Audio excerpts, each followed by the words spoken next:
Oh, jeez. Man, I really let this place go. Ah, well. Better late than never, I guess. Roll that beautiful bean footage!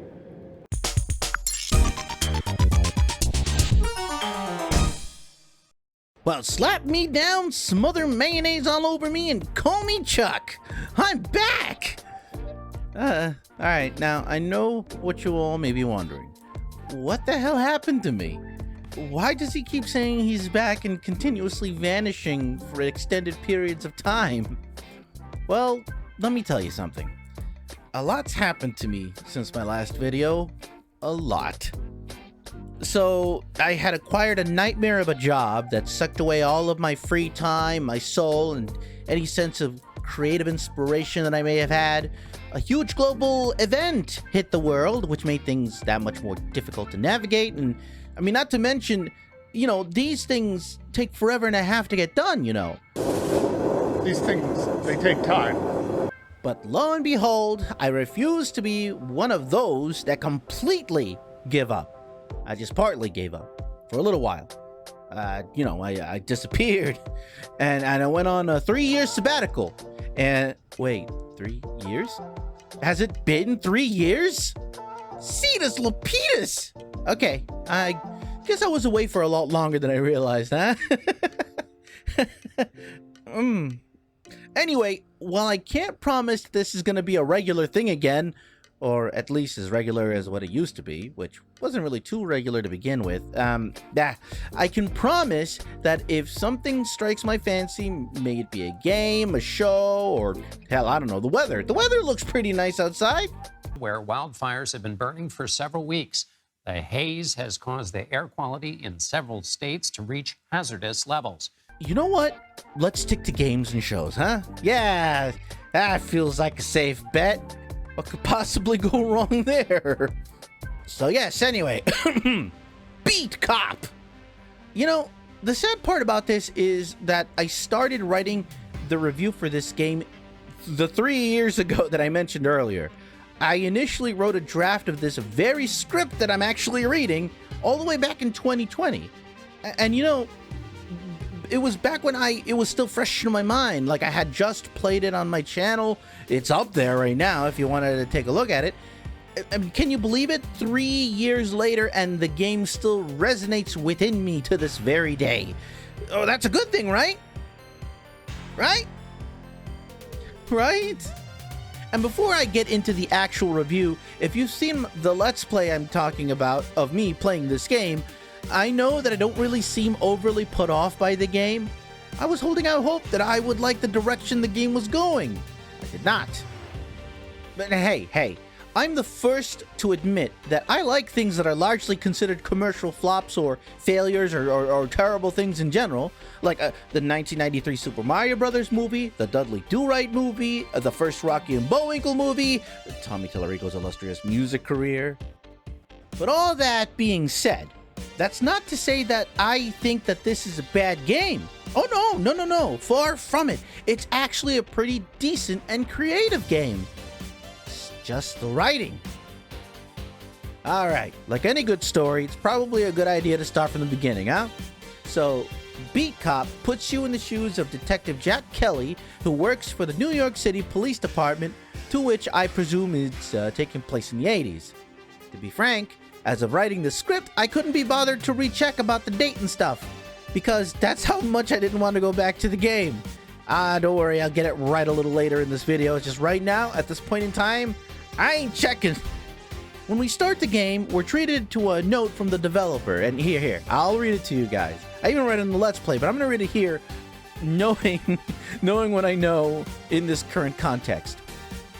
When we were kids, we spent countless hours on watching 80s TV cop shows. We loved watching good guys kicking bad guys' asses, saving beautiful women, and driving muscle cars into the night. We knew they weren't true, but we didn't care. We had a damn good time, and that's what counted. Beat Cop is not a document about New York in the 80s. It's our tribute to all those evenings spent in front of the TV. So, relax, enjoy the game, and don't take life too seriously. Yes, this plays right before you launch the game. So, judging by this, one would say there's a reasonable amount of expectations as someone who actually grew up with said 80s cop shows, right? We're gonna take this and we're gonna put this to the side. We're gonna save it because we are absolutely gonna be coming back to that before the end of this video, let me tell you what. Anyways, a pixelated cinematic unfolds, telling you the tale of Detective Jack Kelly and how he ended up in this mess. He basically stumbled upon something way bigger than he would have ever realized. So, you know, Detective Kelly shot a man, surprise, and killed them, presumably a burglar of some sort. On top of all that, it's implicated that basically jewels are gone, and, you know, it wasn't found on his person, but holy crap and a half, Detective Jack Kelly could have stolen that stuff. Ooh. So basically, in the end, he gets demoted to oblivion and leads him to getting transferred to another division entirely. Well, that summed up pretty nicely, actually, by a newspaper after the cinematic goes, in case you didn't really get anything. Kind of spells it out for you, but in an in-universe way. And I actually kind of really appreciate that. I like that. That's my kind of stuff. We then lay down the present setting. Oh, hey, look, it does take place in the 80s. Hey! And Jack's story unfolds before our eyes. We're taken to a very nice shot of not just the briefing room that Kelly's in, but a few other rooms within the precinct. I like this kind of like aerial view of multiple rooms, and things are happening in them. So it's like your eyes can wander a little bit, but don't let them wander too much because those word bubbles go by fast. Sergeant Holloway introduces Jack to his new set of co-workers, whom receive him with warm, open arms. In this scene, the tone is immediately set for the rest of the game.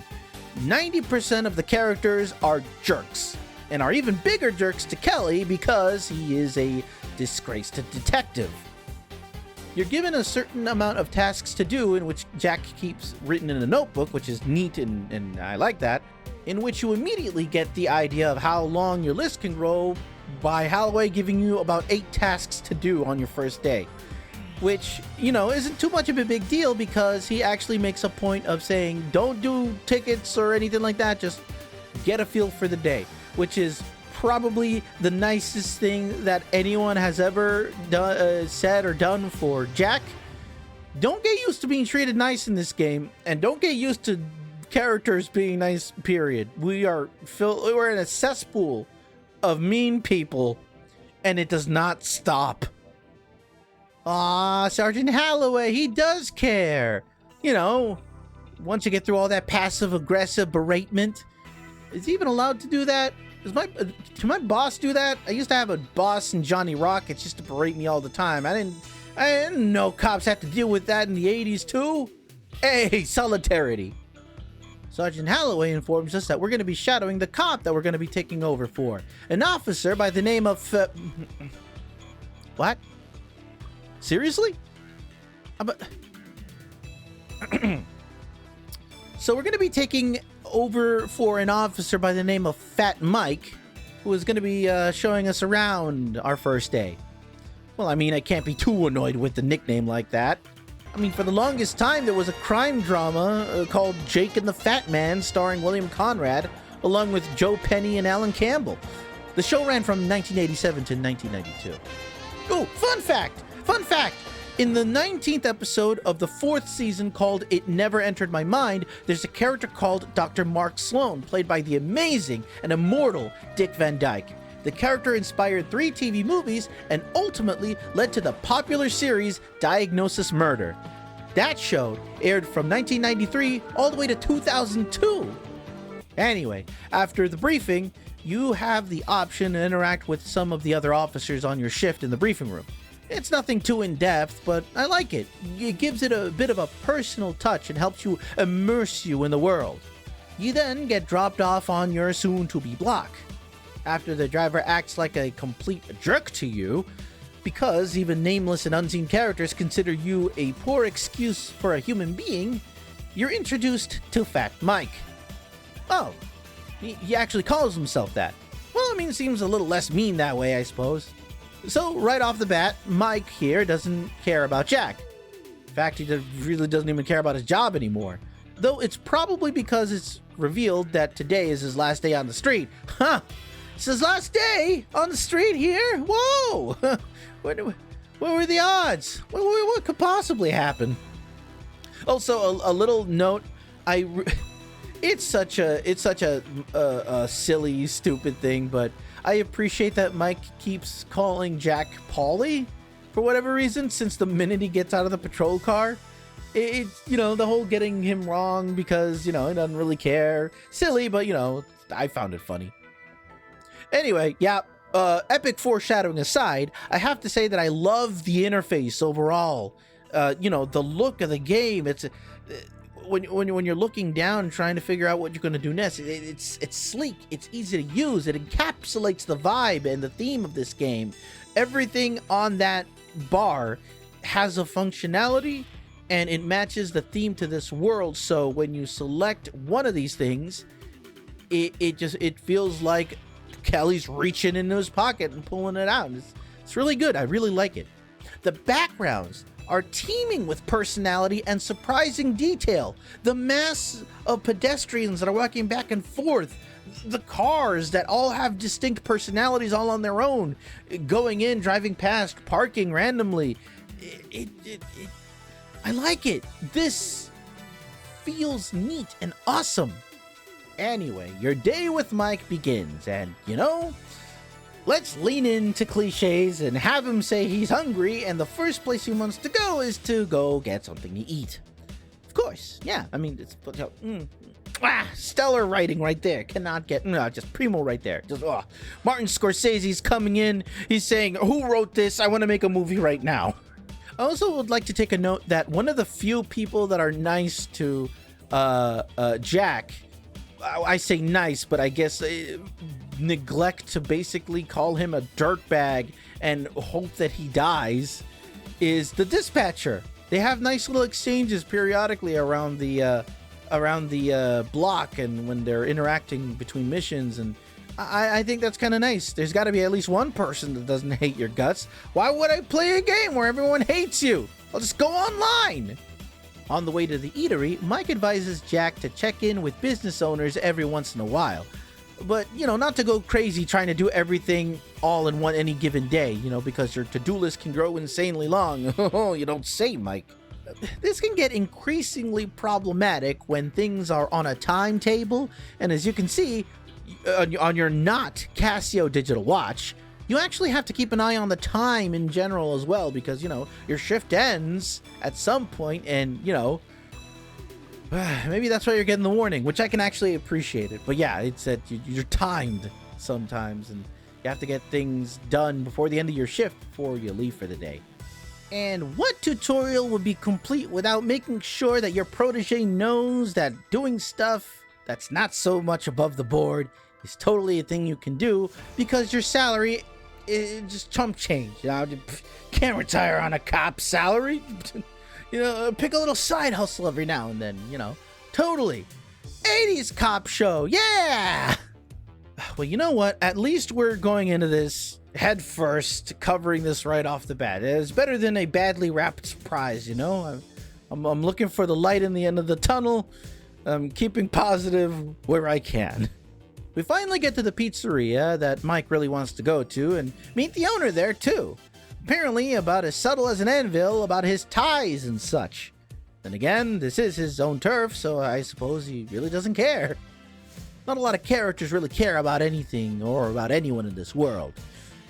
That's becoming increasingly clear. Mike reminds Jack to be careful around those Italians. I mean, you want to live to see retirement, don't you? Like me, yeah! Ah, man. Mike then proceeds to berate you because you didn't bring your ticket book, even though Sergeant Holloway told you not to, because, you know, Jack Kelly is the scum of the earth. He is the slime beneath the boot of the average person. Can't count on him for nothing. Sorry, I just can't get over how much he's hated in the game. I'm still waiting on, like, do I have friends? Am I gonna be liked at some point? Certainly doesn't feel like it. So at this point, you're basically taken through like a game mechanic tutorial as to like how to write tickets. But I got a tiny bit of a problem with the game mechanic, which I largely don't, which I really like. But in this particular instance, if you've never played the game before, you're kind of left to wait around and figure it out yourself, which wasn't really that big of a deal. Like, I was able to figure it out, click on the vehicle, then select right ticket, etc., etc. But, you know, I just kind of, I was a little surprised. It kind of left you to your own devices there to figure things out instead of, you know, highlighting the vehicle or, you know, having a dialogue window open. It didn't have to be Mike. Mike hates you. He can stay there and hate you all he wants, but at least get you like a little prompt saying this is how you do something. Again, not a major issue. It's just, you know, help me. I never played it before. I mean, at least the car won't freaking tell me that I'm fecal matter or whatever. Thankfully, the rest of the tutorial is actually very intuitive, with Mike telling you what exactly that you need to do and prompts being indicated easily with scripted events. So yeah, we were just missing that the first couple of seconds into this tutorial, but it's fine. It's fine. Does not ruin the game. You know, the neat thing about this is that you can do different things like tow a vehicle, especially if it's a spot that it really shouldn't be. You don't it doesn't feel like you have to do it for every ticket that you write, but you have that ability in case you need to get a vehicle out of the way. You can handcuff a criminal, which is why your handcuffs are right there. It always makes me laugh though, because you always initiate a goddamn fight cloud and when you arrest somebody, but I can appreciate that. Kind of indicates that you're struggling with the perp, and then you cuffed them and whatnot. After that portion of the tutorial, and using ridiculously outdated and offensive language to describe some of the gangs to be wary of, you split up from Mike and are given reassurance that you don't need to do everything in a single day. Now, before you wander off too far, you get surprised by the police captain, who reveals that he actually believes that you're framed. Oh my gosh! Does that mean I get another character who actually likes Jack? No. The dialogue is kind of all over the place in that regard. He says he believes you, but then he's all like, well, I don't know if the diamonds were there or not. I mean, I wasn't there. Like, dude, make up your mind. Regardless, the captain informs you that he'll be retiring in 21 days. The missing diamonds must turn up before then so he can help you prove your innocence. Otherwise, you'll be left to your own devices and practically effed over pretty hard. Man, Jack cannot catch a break, can he? After all that nonsense, you basically are left to explore the world, in which I did. In my playthrough, I ran around, dropped by businesses, and tried to get the lay of the land since, you know, basically this is your beat. You'll be coming in every single day within the game. May as well figure out where the hell things are. Oh, I also feel as though it's important to mention that there are relationships in this game. No, not the dating kind. It's basically the meters that indicate how much any given group likes you. Yes, groups can hate you on top of the scripted hating you that you get for being a cop, and a crooked one at that. But no, seriously, these meters indicate how much groups will basically will let you do things, work with them, cooperate, or just freaking try to kill you, apparently, I assume. I never got that far. But yeah, that's something else you have to keep in mind, because sometimes you take actions that make a group happy, but then make another group unhappy. And if you take too many actions, one or the other, well, you're gonna be in someone's poop list quite quick. Which actually is pretty intriguing and frustrating, because when you're given certain tasks in this game, sometimes it forces you to choose one group versus the other. You know, here, for example, at some point during your first day, you'll get a call that the owner of a local shop is reporting some thievery. So when you arrive, things are pretty, you know, circumstantial at best. The person is holding something but they're not trying to run away. But the owner of the store is insistent that he's trying to steal something. Well, now you're left to decide whether to let the person go or press him to pay for the object that he was accused for stealing. I personally went with pressing him because, it's like, I'm a cop. That's pretty much what I'm supposed to do, right? Well, this resulted in strong-arming the would-be thief to overpay for the item that he was accused of stealing. Not just paying for the item, overpaying, giving the owner of the store all of his money. That's not great. That's not great. And it also resulted in me having lost relationship with a gang, which apparently that person was tied to. It's like, all right, you're in a gang, that's great, but there's no reason to actually make him overpay for something. Where's the nuance? This is supposed to be an 80s TV show video game based on 80s TV shows. Where's the nuance? Anyway, Jack goes wandering around, and eventually you get a call from Sergeant Holloway, who has several thousand sticks up his keister in his call. In none too polite terms, he berates you and says that you gotta pay your ex-wife.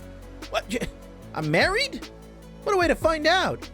Apparently that's getting up his rump roast, because they're giving him flack over my ex-wife not receiving alimony pay from me. I mean, hey, if you've got alimony to pay, you should pay it. But it seems kind of like a really strange and roundabout way to get your boss to yell at you about that. But political ties, bureaucratic intrigue, I guess is what they were going for here. Anyway, finally, after all of that nonsense, you meet up with Mike at the designated time and at the designated place, and you can finally...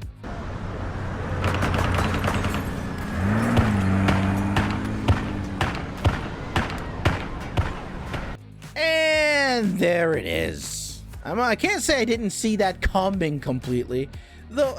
I'm not gonna lie.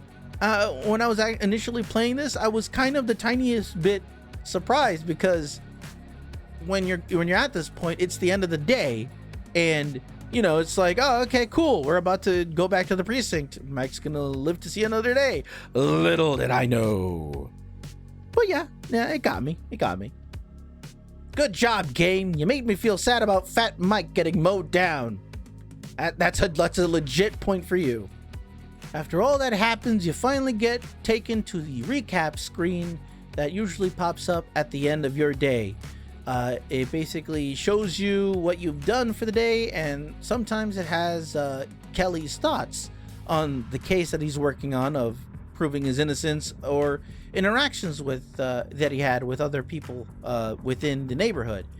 It gives you your friendliness meter on the various groups, like I mentioned before, and yeah, it's a nice little recap. I like the way it looks like. It looks like he's sitting down at a diner or the break room or whatever, and he's just going through his notes. Again, the aesthetic, the design of this game, the way it looks, phenomenal. I'm in love with that part of this game. I can't get enough of that specifically.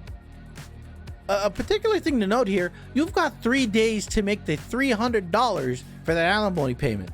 And apparently, you only make about $50 a day. Now look, math is not one of my strong suits, okay? But even I can tell that's going to be a little bit of a problem. I guess that's why the shady business was mentioned earlier. Hooray.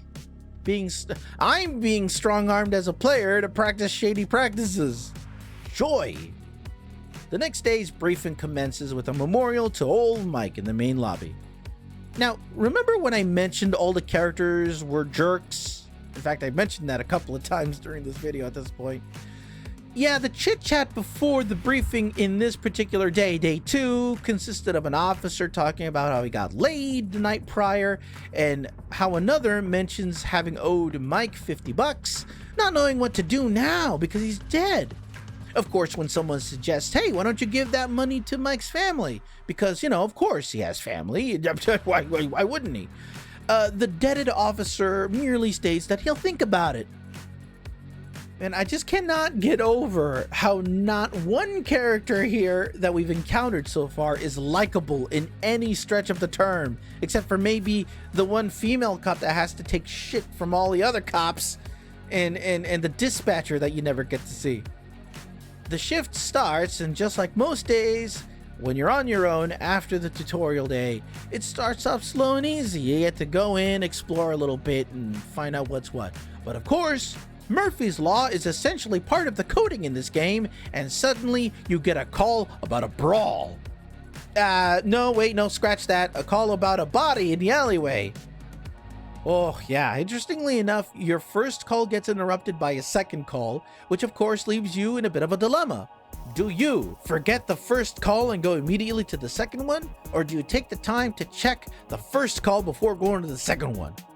Personally, I decided to just go ahead and answer the second call. I really wanted to answer the first one, but dispatch really made it feel like the first one was indeed a false report, a false alarm. And, you know, I wish I was there to confirm it, but you know what? This game is looking. It has the most egregious hard-on to screw over Jack Kelly. So I'm like, let me just go to the second. Let me do what I'm told. Maybe Jack will live to see another day.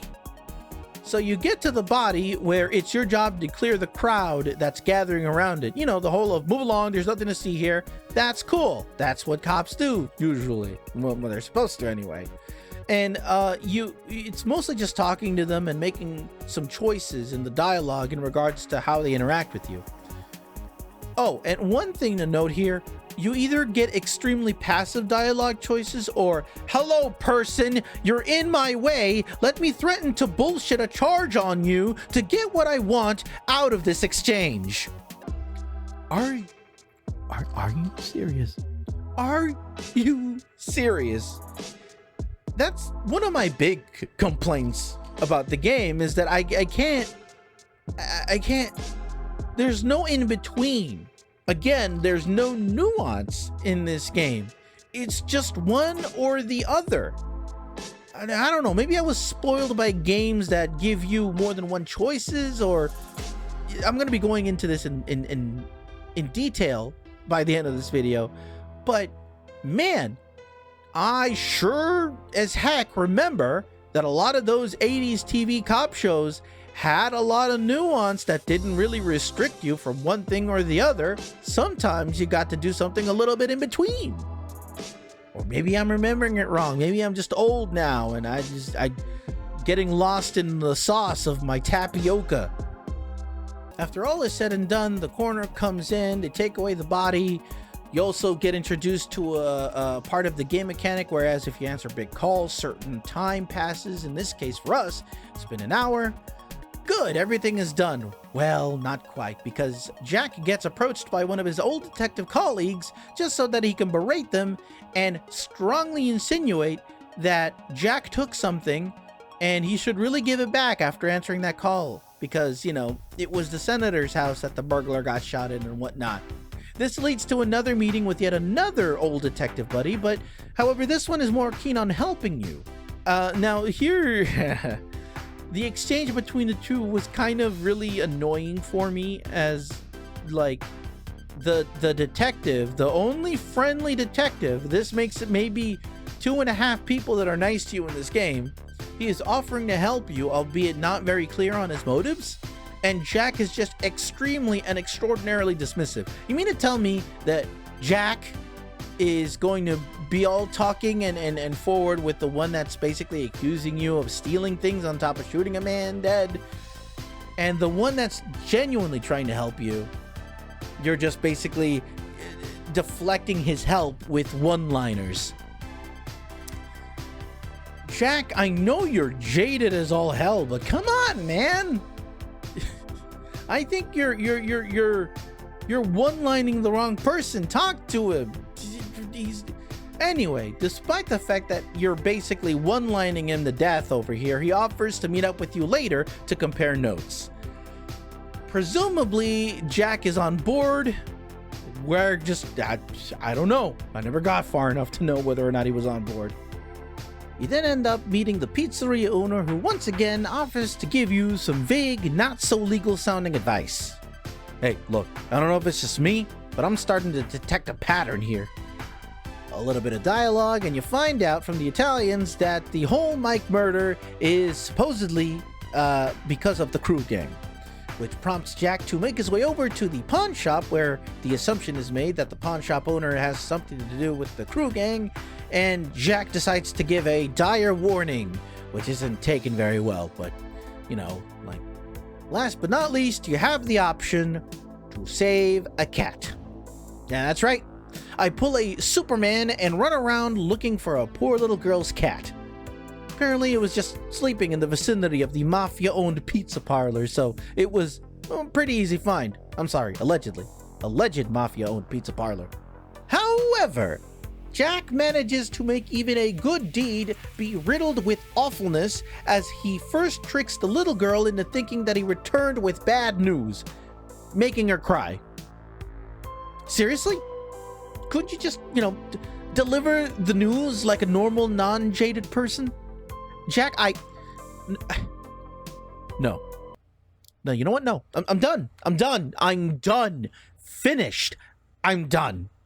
Which is funny because after that particular video, I never touched the game ever again after that. Yep. This video of Beat Cop is incomplete. But you know what? I honestly think I played more than enough to come to my own conclusion about the game, and quite frankly, it was an immense disappointment. Which is a colossal frustration because you have the foundation of a great game here. The premise is hella interesting.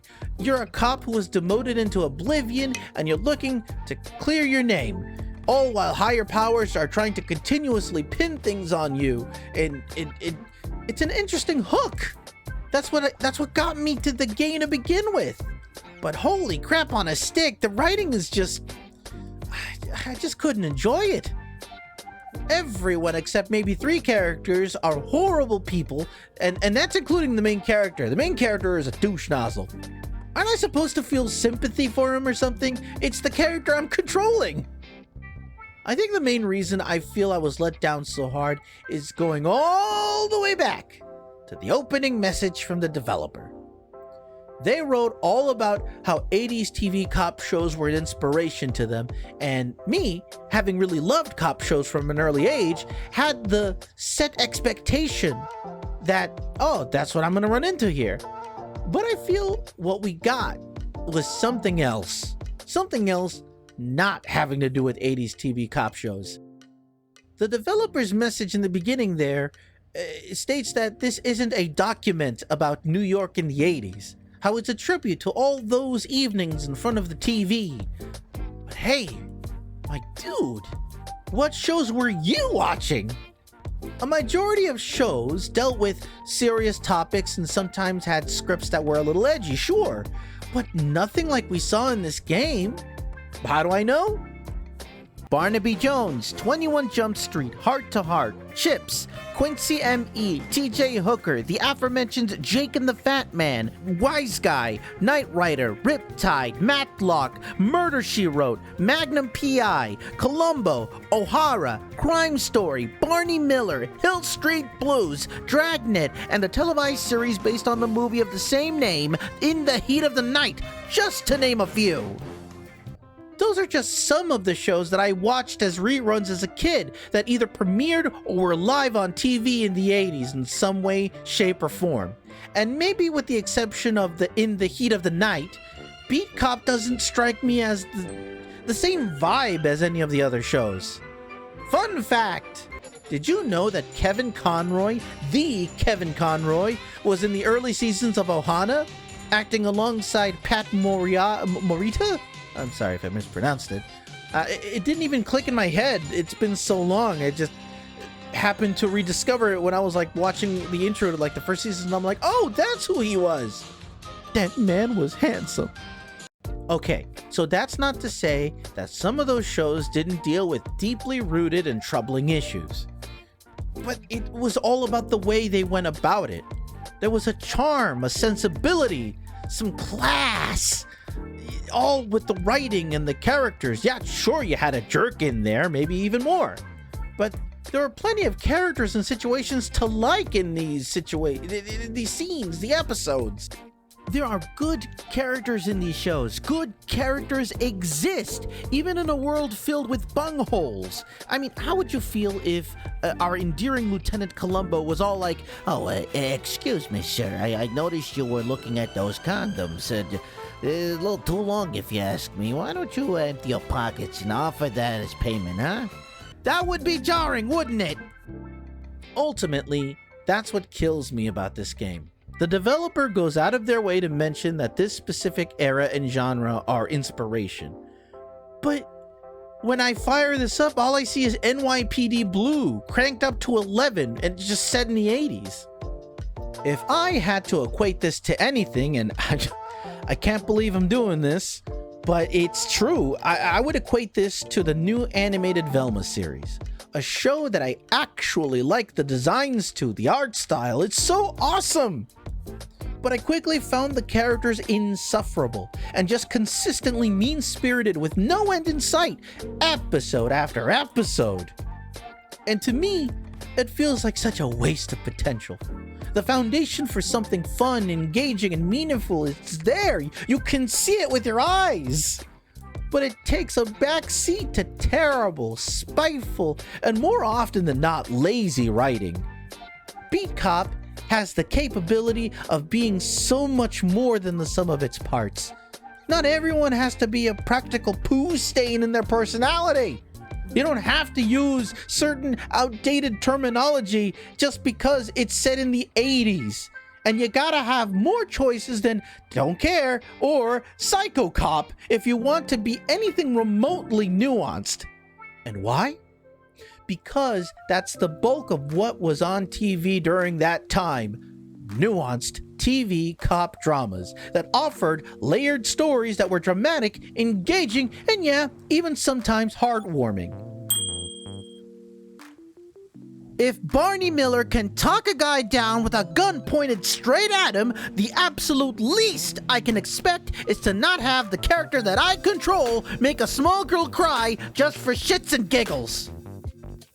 As you, the developers, said in your own words, we had a damn good time, and that's what counted. Yeah, you're right. That's because we got to experience some kick-ass shows with some kick-ass cops, detectives, doctors, lawyers, crime fighters, private investigators, and more, striving to get justice and kick bad guy asses. It just feels like the developer was watching some very different shows than the one I was aware of and actually watched. Okie dokie.